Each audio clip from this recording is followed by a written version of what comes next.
अस्सलाम वालेकुम रहमतुल्लाहि व बरकातुहू। मैं मोहम्मद कैफ कादरी, आप देख रहे हैं कादरी रज़वी चैनल। प्यारे दोस्तों, उम्मीद करता हूँ आप तमाम प्यारे भाई खैरियत से होंगे। अल्लाह ताला हम सबको मज़ीद तरक्की अता फरमाए। प्यारे दोस्तों, मैं फिर आप लोग के सामने एक बहुत अहम खबर लेकर हाजिर आया हूँ। आखिर तक ज़रूर देखें और अपनी जिम्मेदारी से आगे शेयर ज़रूर कर दें। बिद्दो शुरू करता हूँ। प्यारे दोस्तों, आज हम बात करेंगे हिमाचल की। जी हाँ, आज देखा जाए कि आज हमारे भारत के अंदर या उत्तर प्रदेश हो या उत्तर प्रदेश हो या बिहार हो या हिमाचल प्रदेश हो या कहीं भी हो, भारत के अंदर हर जगह नफ़रत का बीज बोया जा रहा है।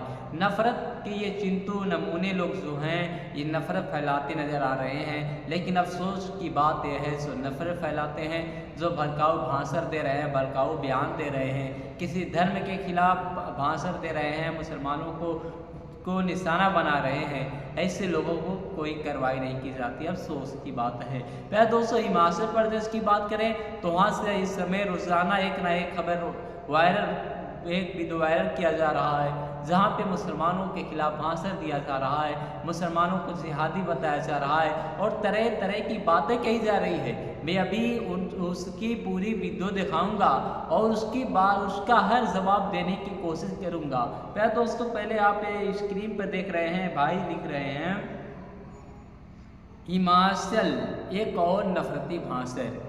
प्यारे दोस्तों, एक महीने पहले, कमोबेश एक महीने पहले ने सुप्रीम कोर्ट ने एक ऐलान किया था, अगर कोई नफरती भाषण दे रहा है, माहौल ख़राब करने की कोशिश कर रहा है, कैसे लोगों पर बगैर एफआईआर किए उसे गिरफ्तार किया जाए।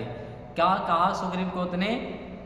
जो लोग नफरती भाषण दे रहे हैं, माहौल को ख़राब करने की कोशिश कर रहे हैं, उनके ऊपर बगैर एफआईआर किए उन्हें गिरफ्तार किया जाए, लेकिन नहीं होता है। पहले आप वीडियो को देख लें। और हमारी 10-10, 12-12 साल की बच्चियों को लव जिहाद का शिकार करने का काम कर रहे हैं। पिछले दिनों मैंने बिलासपुर में जो जनसभा हुई थी, मैंने वहां कहा था, महर्षि पराशर की पुण्य भूमि, जहां पर महर्षि पराशर ने तपस्या की, वहां पर जिहादियों को मस्जिद बनाने के लिए भूमि का आवंटन करने की प्रक्रिया चल रही थी।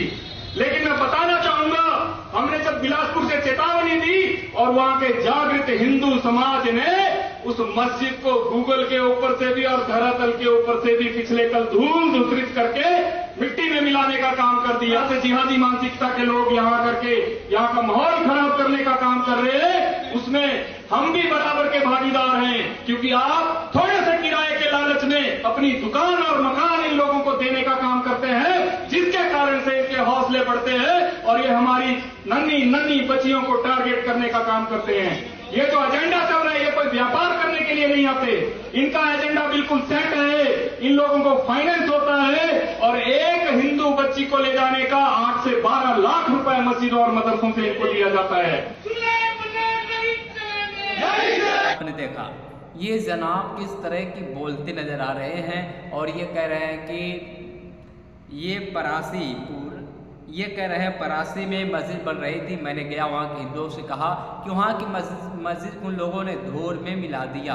आप देखें आज इन लोगों की दुश्मनी कहाँ तक है। मस्जिदों के लोग धूल में मिलाने की बात कर रहे हैं और मुसलमानों को खुलेआम जिहादी बताते नजर आ रहे हैं, जिहादी कहते नजर आ रहे हैं। और इन्होंने कहा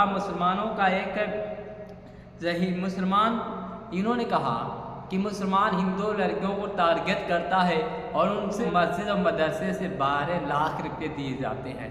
इस जनाब ने क्या कहा, मुसलमान लड़का हिंदू लड़कियों को टारगेट करता है और मस्जिद और मदरसे से उनको 12 लाख रुपये दिए जाते हैं। अब देखिए ये किस तरह की नफरती भाषण दे रहे हैं। ये माहौल ख़राब करने की बात कर रहा है, लेकिन ऐसे दरिंदों पर, ऐसे नमूनों पर, ऐसे नफरती भाषण देने वालों पर कोई कार्रवाई नहीं की जा रही है।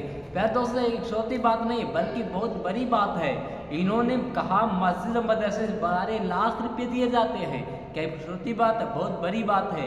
ऐसे नमूनों को गिरफ्तार किया जाए, इसलिए माहौल को ख़राब कर रहे हैं और ये लोग मुसलमानों को भड़का रहे हैं। और इन्होंने कहा कि हमारे गांव में कोई भी ऐसा इंसान नहीं आए, जिहादी को नहीं आना चाहिए, मुसलमान नहीं आना चाहिए।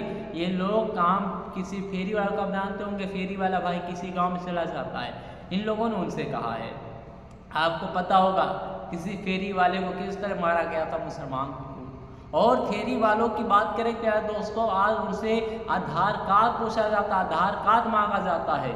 अगर वही मुसलमान है तो उसे बेरहमी के पीटा जाता है, बेरहमी से मारा जाता है, फिर उसको गांव से मोहल्ले से दूर कर दिया जाता, निकाल दिया जाता है। अब बताएं, क्या मोहल्ला किसी की बाप क्या है? क्या मोहल्ला या गांव किसी का बाप का है? नहीं, ये भारत है। भारत का हर इंसान का मोहल्ला, हर भारत का नागरिक का मोहल्ला है, गांव है। वो किसी मोहल्ले में जाकर अपना व्यापार कर सकता है।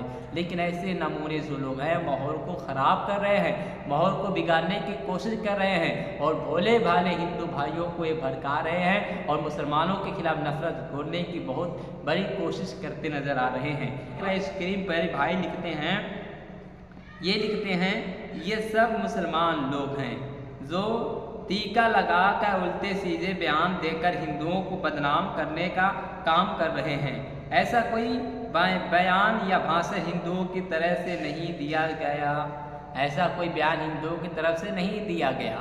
मैं कह रहा हूँ, क्या वो बाबा स्वामी नरसिम्हानंद हिंदू नहीं था, मुसलमान था?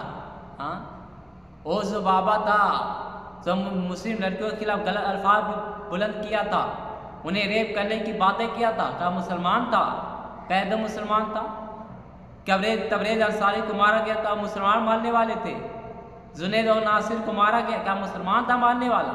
नहीं, हिंदू था। देखते हैं ऐसे नमूनों पर, ऐसे जो खुलेआम हमारे भारत के माहौल को ख़राब कर रहे हैं, हिमाचल के माहौल ख़राब कर रहे हैं, क्या ऐसे लोगों पर कार्रवाई होती है या इन्हें आज़ाद छोड़ दिया जाता है? आज के लिए इतना ही। बने रहें हमसे जुड़ने के लिए हमारे चैनल को सब्सक्राइब कर दें और लाइक करें, शेयर करें। इंशाअल्लाह कल फिर नए वीडियो के साथ दुआ में याद रखें। अस्सलाम वालेकुम रहमतुल्लाहि व बरकातहू।